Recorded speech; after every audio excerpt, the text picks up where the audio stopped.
You've got a meeting in exactly 10 minutes. You've done this 100 times before, right? But suddenly, your breathing shifts. The room feels, I don't know, a little too warm. Or maybe it hits you at 2 a.m. out of absolutely nowhere. Just this overwhelming, totally urgent feeling that something is wrong. Something is coming. Something really bad. If you've ever experienced anxiety, you know exactly what this feels like. Your heart is literally pounding against your ribs, your palms are sweating, and your mind, it's just frantically running through these worst-case scenarios that, let's be honest, will probably never actually happen. It's this terrifying illusion that disaster is imminent, even when absolutely nothing is wrong in that moment.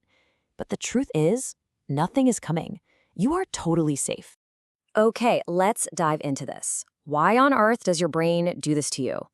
Today, in this explainer, we're going to look under the hood and find out exactly what anxiety is doing inside your brain. But before we go any further, let's reframe this whole thing. Anxiety is not a personality flaw. It's not a sign that you're just being dramatic or weak. Actually, it's an incredibly efficient biological survival mechanism. It's a system that every single human being on this planet is born with. To give you a sense of just how universal this is, the World Health Organization estimates that over 300 million people worldwide experience anxiety disorders. That is a massive number, enough people to fill thousands of stadiums. And remember, that's just clinical diagnoses. Millions more of us experience regular, everyday anxiety, so you are definitely not alone. At its core, this is just your brain trying to prepare you for a threat.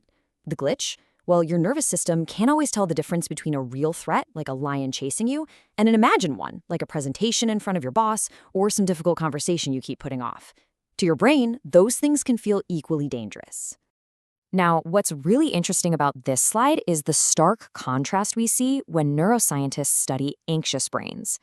First, we've got the amygdala. Think of this as your brain's alarm system.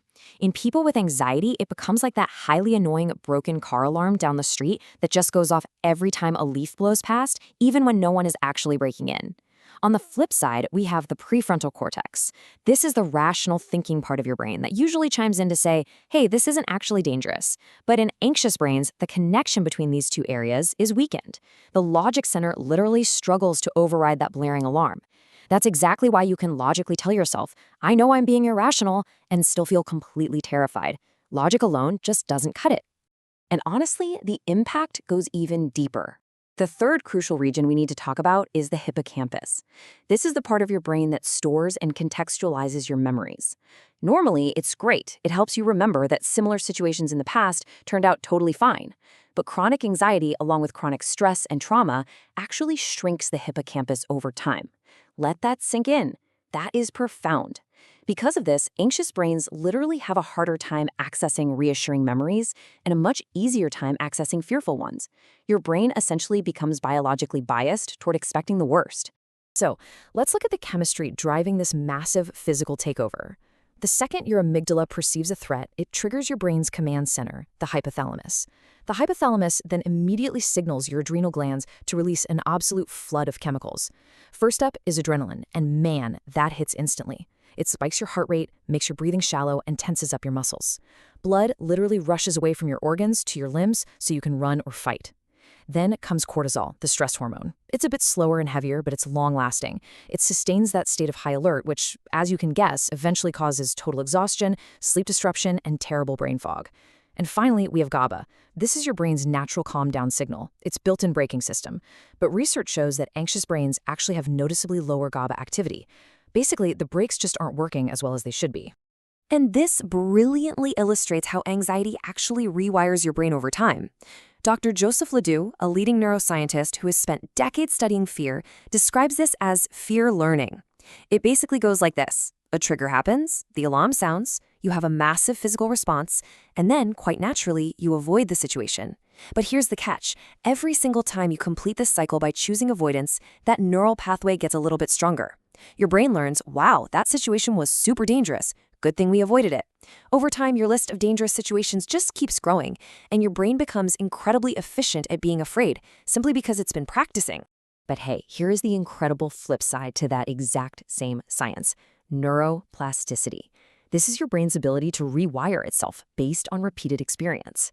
Yes, anxiety uses neuroplasticity against you to build those strong fear pathways. But because your brain is changeable, you can use that exact same mechanism to build brand new pathways for calm. The brain can learn calm just as powerfully as it learned fear. You're not permanently wired for anxiety, I promise you. With repetition, intention, and the right conditions, you can completely shape this response. It is honestly one of the most deeply hopeful facts in all of neuroscience. To actually begin that rewiring, though, we first have to acknowledge how intensely real the physical side of this is. We're talking chest tightness that honestly mimics a heart attack, dizziness that makes you feel like you might just faint right there, nausea, intense fatigue, random muscle pain. So many people visit doctors over and over for these exact symptoms, only for the doctor to run a bunch of tests and say, well, physically, everything looks completely fine. And you know what? The doctors are right, but so are you. Your suffering is entirely 100% real. So the crucial point is, as Dr. Bessel van der Kolk, a leading researcher on trauma, points out, that the body and the brain are in constant conversation, always. When your amygdala fires and cortisol floods your system, your body reacts every single time. It just doesn't distinguish between a physical threat and a psychological one. Anxiety is not just in your head, right? It lives in your shoulders, your chest, your gut, your jaw. Acknowledging this physical reality is absolutely the critical first step to actually managing it. Let's move to and see how this builds into actionable solutions. If we want to quiet that hyperactive alarm system, we have to look at the data. And research from UC Berkeley reveals something staggering. A sleep-deprived brain shows a massive 60% increase in amygdala reactivity compared to a well-rested one. 60%. That is huge. By simply protecting your sleep, you are directly protecting your brain from a hyperactive anxiety response. Alongside sleep, science points to a few other highly effective tools for managing this biology. Take breathwork, for example. It's not just some wellness trend. Simply extending your exhale directly activates your rest and digest nervous system, basically signaling to the amygdala that you are safe. Just 5 minutes of this can measurably lower your cortisol levels. Then there's cognitive behavioral therapy, or CBT, which systematically challenges those avoidance loops we talked about earlier, literally rewiring the anxious brain. Daily movement is huge too. Even just a simple 30-minute walk reduces cortisol, boosts that calming GABA we need, and actually stimulates the growth of new neurons in the hippocampus. And finally, professional support. Look, if anxiety is impacting your life, seeing a therapist or psychiatrist is exactly the same as seeing a doctor for a broken bone. There is absolutely no shame in getting the right cast for your brain. I really want to leave you with this final, vital thought. Anxiety is not a character flaw. It is simply a brain that learned to be afraid, doing exactly what it was designed to do. Understanding the mechanics of your amygdala, your hippocampus, and your cortisol levels doesn't just instantly make the feeling disappear, but it gives you the power to understand your own biology.